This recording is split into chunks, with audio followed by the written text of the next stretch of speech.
আসসালামু আলাইকুম everyone, welcome to my official YouTube channel Soha fashion. আজকে আমি আপনাদের মাঝে শেয়ার করব কিভাবে খুব সহজে একটি কাজ করা গর্জিয়াস জামার সাইড ফাড়া ফলস সহ সেলাই করে নিতে হয়। ভিডিওটি স্কিপ না করে সম্পূর্ণ ভিডিওটি মনোযোগ দিয়ে দেখুন, তাহলে ইনশাল্লাহ আপনারা কিন্তু খুব সহজেই যে কোনো কাজ করা কামিজের সাইড ফাড়া ফলস সহ সেলাই করে নিতে পারবেন। এখানে আমি কামিজটিকে প্রথমে উল্টো পাশে বিছিয়ে নিয়েছি।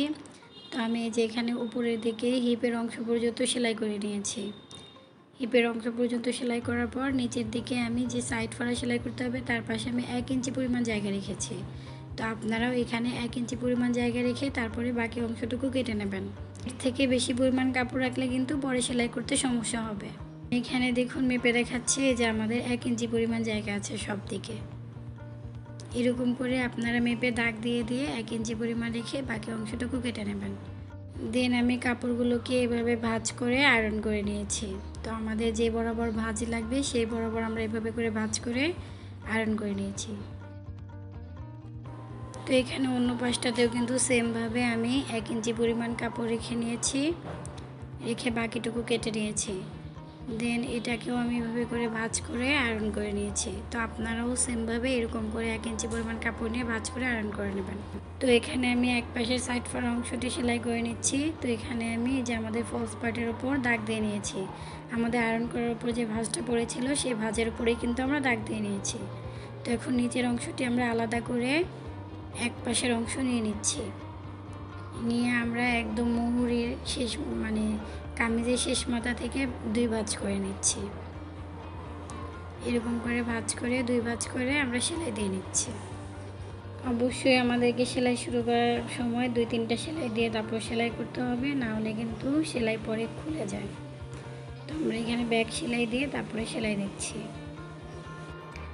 তো এখানে আমার ফলস পার্টটা একটু উপরের অংশ থেকে, এর জন্য আমি একটু উপরে যাওয়ার পর তারপরে ফলস পার্টটা এটার সাথে অ্যাড করে সেলাই করব।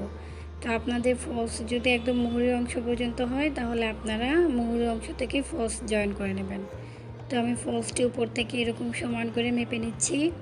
মেপে আমাদের এই যে অংশ পর্যন্ত ফলস এসেছে ওই অংশ পর্যন্ত নিয়ে আমরা এখন এই যে আরেকটা অংশের সাথে নেট অংশটার সাথে এভাবে একসাথে করে নিচ্ছি। এখানে আবারও বলছি, আপনাদের ফলস যদি পুরো সম্পূর্ণ লম্বা হয় তাহলে আপনারা একদম নিচের অংশ থেকে ফলস জয়েন করে তারপরে সেলাই করে নেবেন।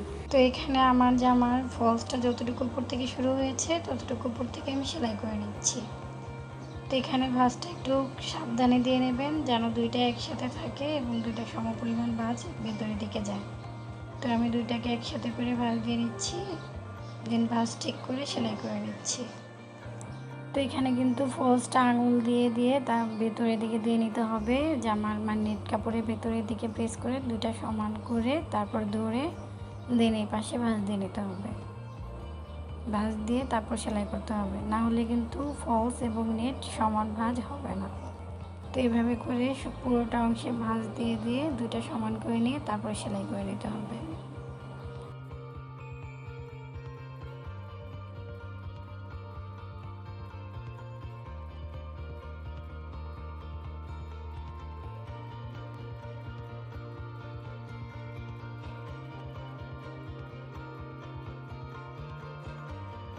তো এখানে কিন্তু আমরা হিপের সেলাইয়ের অংশ পর্যন্ত চলে এসেছি।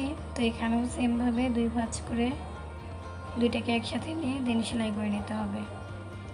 তো এখানে কিন্তু আমাদের যে হিপের সেলাইটা আছে তার থেকে 1 ইঞ্চি পরিমাণ উপর পর্যন্ত আমরা সেলাই করে নেব। তো এই যে এখানে আমি দাগ দিয়ে নিচ্ছি 1 ইঞ্চি পরিমাণ উপরে। এখানে কিন্তু আমরা হিপ পর্যন্ত সেলাই দিয়ে দেন এভাবে ঘুরিয়ে নিয়ে আবার নিচের দিকে সেলাই দেব। তো এখানে আমার হিপের অংশ পর্যন্ত কিন্তু সেলাই হয়ে গেছে। তো আমি দাগ বরাবর সেলাই দিয়ে নিয়েছি, এখন এটাকে ঘুরিয়ে নিচ্ছি। ঘুরিয়ে এপাশেও আমরা ভাঁজ করে নিচ্ছি। তো এই দাগ বরাবর আমি সেলাই করে নিচ্ছি।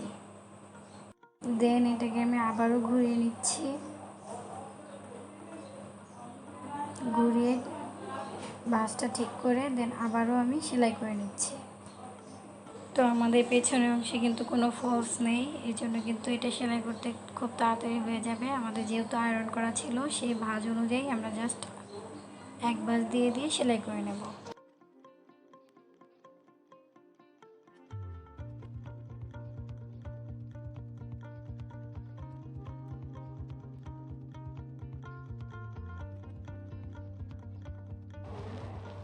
তো এখানে সেলাইয়ের অংশে যদি কোনো পাথর পড়ে যায় তাহলে অবশ্যই কিন্তু পাথরটি উঠিয়ে তারপরে সেলাই করে নিতে হবে। তো আমি সামনের পাশে যখন সেলাই করেছিলাম তার আগে কিন্তু সবগুলো পাথর উঠিয়ে নিয়েছিলাম।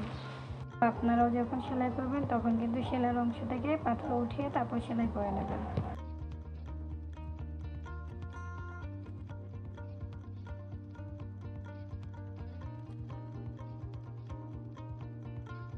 এখন আমাদের একটা সেলাই কিন্তু কমপ্লিট।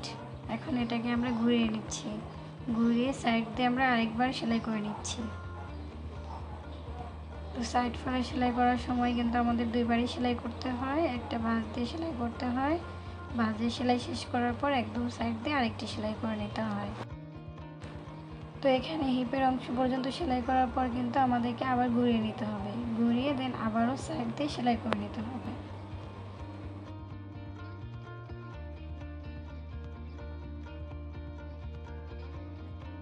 তো এখানে কিন্তু আমাদের এক পাশে সাইড ফাড়ার অংশ সেলাই করা শেষ। ঠিক সেমভাবে কিন্তু আপনারা অপর পাশেও সাইড ফাড়া সেলাই করে নিতে পারবেন। তো এইভাবে কিন্তু খুব সহজে আপনারা যে কোনো কাজ করা গর্জিয়াস জামা ফল সহ সাইড ফাড়া সেলাই করে নিতে পারেন। তো এখানে কিন্তু আমার জামাটির দুটি অংশেরই আমি সাইড ফাড়া সেলাই করে নিয়েছি। তো আপনাদের যদি আমার ভিডিওটি ভালো লাগে তাহলে অবশ্যই আমার চ্যানেলটিকে সাবস্ক্রাইব করবেন, লাইক কমেন্ট করে বন্ধুদের মাঝে অনেক অনেক শেয়ার করবেন এবং এরকমই আরও ভিডিও পাওয়ার জন্য অবশ্যই বেল আইকনটি প্রেস করে রাখবেন। Thanks for watching my video.